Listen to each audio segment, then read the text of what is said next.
અવિરત 12 વર્ષ વિકાસ, વિશ્વાસ અને જનકલ્યાણના ત્યારે એક સફળતાપૂર્વક આદરણીય મોદી સાહેબે આ દેશની અંદર એક સેવક બનીને સફળતાપૂર્વક સુશાસન આ દેશની જનતાને એમણે આપ્યું છે। 4399 દિવસ પૂરા કરવા,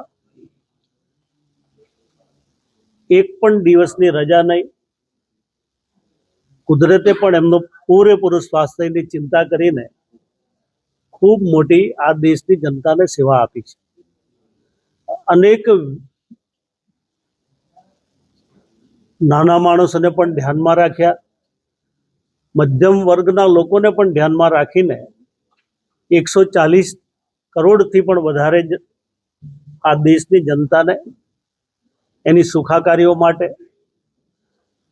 અનેક પ્રગતિઓ માટે અનેકવિધ યોજનાઓ બનાવીને આ દેશને વિકસિત બનાવવાનું કામ કર્યું છે। અંત્યોદય હોય કે ખેડૂત હોય કે પછી કોઈ પણ અમારી લખપતિ દીદી હોય કે યુવા પેઢી હોય, યુવા પેઢીને સારી રીતે શિક્ષણ મળે, સ્કિલ તરફ આગળ લઈ જવાનો એમણે પૂરેપૂરો પ્રયત્ન કર્યો અને આત્મનિર્ભર સાથે યુવા પેઢી પણ જોડાય।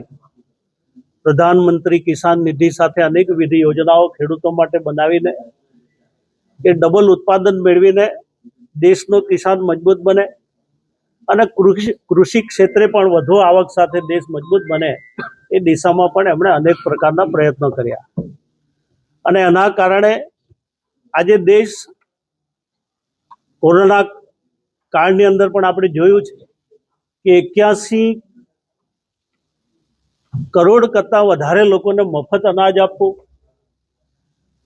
એને ફ્રીમાં વેક્સિન આપવી, એને સલામત રાખવા, દેશને સુરક્ષિત બનાવવો, આવા અનેક પ્રકારના કાર્યો કરીને આ દેશની જનતાને ખૂબ મોટી સેવા આપી છે।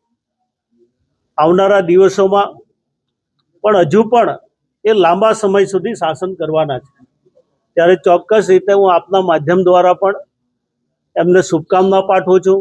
એમનું દીર્ઘાયુ બક્ષે, બાકીના દિવસોમાં પણ એ લાંબા સમય સુધી એક જનતાની સેવા કરીને દેશ જે રીતે ઇકોનોમી દ્રષ્ટિએ પણ જે 11મા નંબરથી ચોથા 5મા નંબરે લાવવું, આવનારા દિવસોમાં એનાથી પણ આપણે આગળ જવાના છીએ।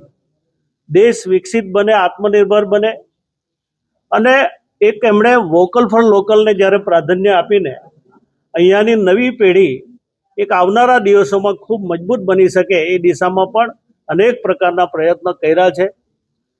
મને વિશ્વાસ છે કે આવનારા દિવસોમાં પણ આ દેશ માટે ખૂબ સારી સેવા થવાની છે।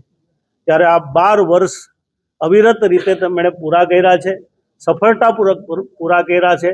ત્યારે આવનારા દિવસોમાં પણ, બાકીના દિવસોમાં પણ ભગવાન એમને શક્તિ આપે, એમના સ્વાસ્થ્યની ચિંતા કરે, દીર્ઘાયુ બક્ષે અને વર્ષો સુધી આ દેશની જનતાને એમની સેવા મળે એવી ભગવાનને પ્રાર્થના કરીને હું ચોક્કસ શુભકામના પાઠવું છું। ધન્યવાદ।